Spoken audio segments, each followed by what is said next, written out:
the secret of his strength.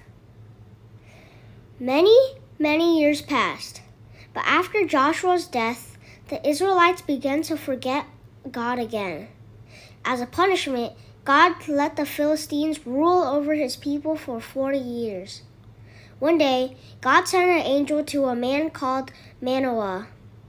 He was told that his wife would have a son who would help him protect the Israelites from their enemies.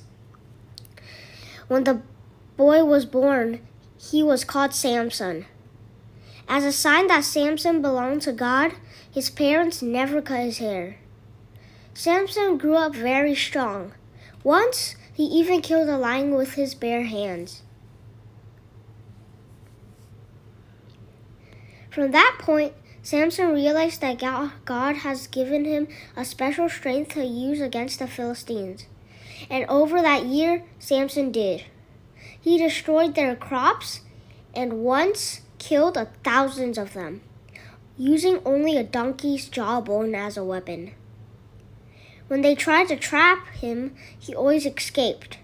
The Philistines were determined to have their revenge. Their chance came when Samson fell in love with a beautiful Philistine girl called Delilah. The 5 Philistine kings went to her. "We will each give you 1,100 silver coins if you can make Samson tell you the secret of his strength," they said. Delilah agreed. But each time Delilah asked Samson to tell her the secret of his strength, he told a different story. "If you tie me up with a new bowstring, I'll be as weak as anybody else," he said.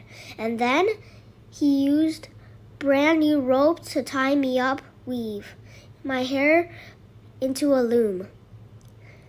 Delilah tried all these, but Samson remained strong. "If you won't tell me, you don't really love me," Delilah nagged. Eventually, Samson gave in. "My hair is a sign that I belong to God. If it were cut, I would lose all my strength," he told her. So that night, when Samson was fast asleep, Delilah called on a man to cut off his hair. Then the Philistines came back and took him to prison.